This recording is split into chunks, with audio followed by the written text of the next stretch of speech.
Growing up, praised by his father, he's been told that he'll reach dizzying heights of fame and significance, and that contributes to Judson for the majority of his life, this sensitivity to honor, to fame, to glory. All of his youth and all of his early young adult years, he indulged this idea that he was a head above everybody, that he was more advanced, that he was going to achieve things that were more stupendous and just really Lord-worthy. And that was the way he functioned. Now, in university, he went to Brown University. He made fast friends with this young man who was kind of Judson's equal as a philosopher and a disputant. And Judson had never met his equal as a philosopher and a disputant. This young man's name was Jacob Eames. And Jacob Eames, what's interesting about him is he's a devout deist, passionate deist.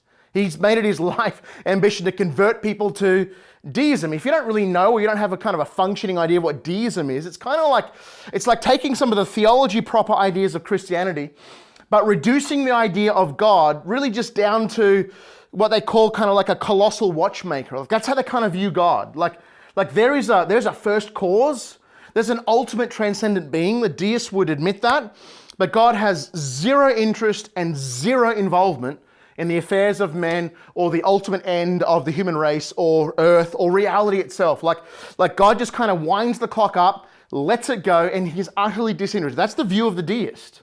It's really a form of infidelity. You can't really, philosophically, you can't really deny that there is a God, there's a creator, there's a first cause. It's hard to get beyond that.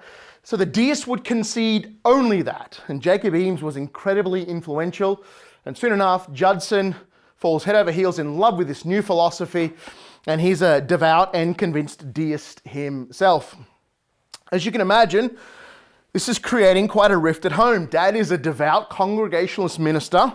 Mother and his sisters, his siblings, are devout believers. And Judson now, is clearly this towering intellect, has bought into this philosophy. Now, deism was running roughshod right over the colonies in America. It was becoming one of the fastest growing philosophies and theologies of the day. He graduates college, now a confirmed infidel and a deist, and he had not come clean to his parents yet. They could see that something was up. They could see that he'd gone away to college and he kind of didn't have the zeal there for his faith as he previously had, but he hadn't really come clean. He comes home and he starts a small little grammar school and publishes 2 textbooks. The guy's 21. One in the fundamentals of language, the other in elementary arithmetic. His school grows, becomes very popular, but Judson is growing bored. Now, it's important you think this through because Judson was quite a profound linguist. He could understand language almost like it was a mathematical equation. Like he could see sentences and structure and the way that language had been brought together, and he could understand it at a very in-depth way that most people don't really think about. We just talk, we just listen, we just converse. Judson was really a scientist of language itself, and he proves that because he publishes this little textbook on language, and it becomes a pretty good seller. So he takes his money, closes the school, getting bored.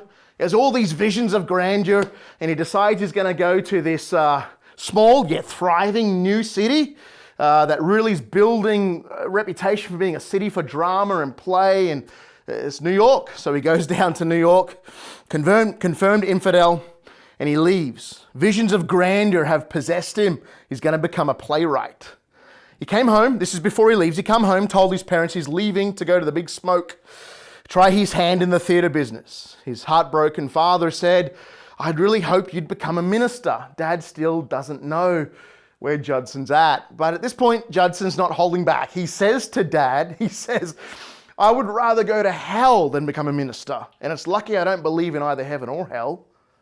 And that's the way his father finds out that his prodigious son has now swallowed hook, line, and sinker this new philosophical idea of deism. Father's heartbroken. Apparently the scene is so emotional. They're in the kitchen. Judson's there.